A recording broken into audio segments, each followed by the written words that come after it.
Tomlix Dortmund asks, "What do you guys think of Haaland's future?" He's always linked every time he scores a goal. He gets linked with every club in Europe.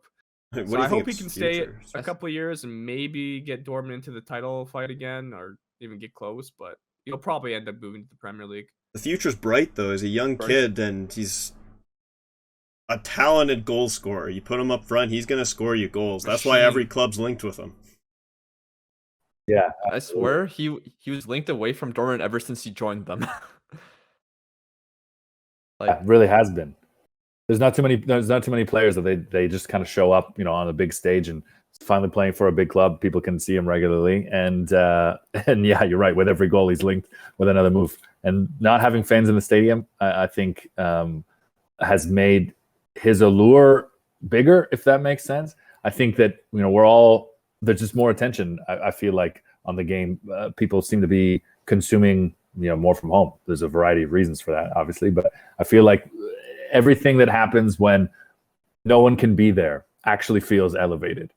So Alphonso Davies' run, in the after lockdown when they came back, Project Restart, mind you, he was playing incredible. But I just feel as though it would have been lost in the shuffle in a normal season. And Haaland, to an extent, I think is getting a lot more attention because there's not as much going on. There's not as much distraction, right? So he's benefiting from that. And the fact that Dortmund are a side where they have sold some of their great young talents in the past, and they're kind of always going to be, a step below Bayern in the financial game. That's why people think the opportunity is there for him to move. And in this pandemic climate, there's not too many teams that can write a big check. But for a guy like that, there are a few teams that'll find the money.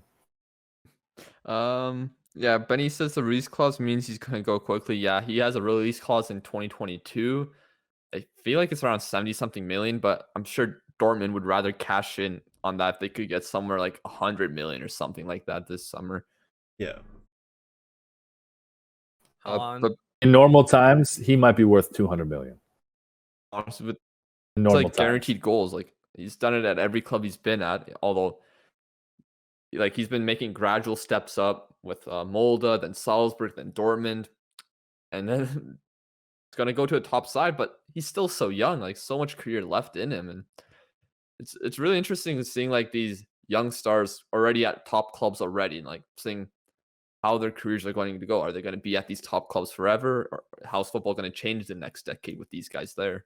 Yeah. Haaland is perfect Aguero replacement. Opinion City need a new world class finisher, and his dad played there. Yeah, I'm worried he's gonna go to City. Yeah, it would be like the perfect fit for him. Honestly, there's just that team could create so many chances for him. He could score a lot of goals in the Premier League.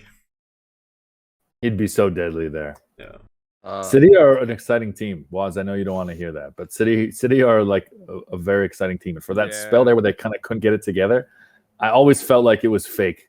It was, that wasn't going to last very long. They were going to figure it out. They're far too good on paper. And now defensively, they're such a rock. To me, I think Ruben Diaz is, everything Vincent Kompany was, minus his connection to the club. Yeah.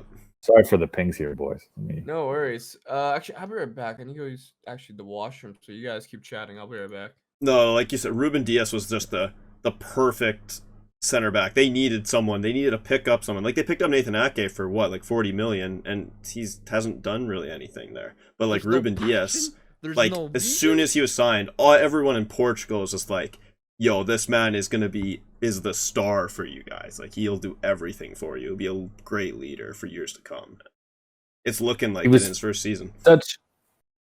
Yeah, totally. He's such an old soul at Benfica. They always had Luizão there till he was 40, and they, tested some young person next to him who always seemed to be a star and get a move elsewhere. David Luiz was one of them not that long ago.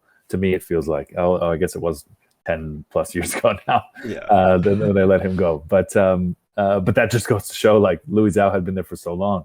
And when Ruben Dias came along, it was like, oh, wow. If he can stay 2 seasons, he will, give as much as Luizão gave in what was probably 15 years there. And I thought for sure when he moved to City that if he started well, I thought that he would proved to be such a discount and such a bargain. And so far he hasn't. I think he'll be there for 10 years. Yeah.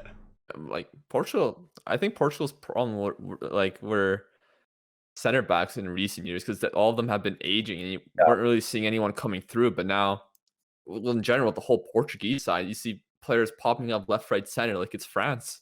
You must be excited for that. I'm so excited for Euro, bro. I'm so excited. I really think that Portugal has a chance to win it. And, you know, when the groups first came out compared to now, there was reason to think like, oh, Portugal, Portugal's going to be the odd one out. Now I think Portugal's the favorite. I think Portugal's the favorite of those three. To me, they're the most complete side of Germany, France, and Portugal, without a doubt. It's not even close. I don't think, we know what this German side is going to look like. And France has, like Portugal, a luxury of options and some supremely talented players, but I don't think that they've had an opportunity to really like find a team. Whereas at least Portugal kind of has in the Nations League. I feel like in the Nations League, and then you insert a couple of players who have kind of been outstanding and can kind of contribute on the fringe. And that, to me, from top to bottom, there's just no holes with Portugal.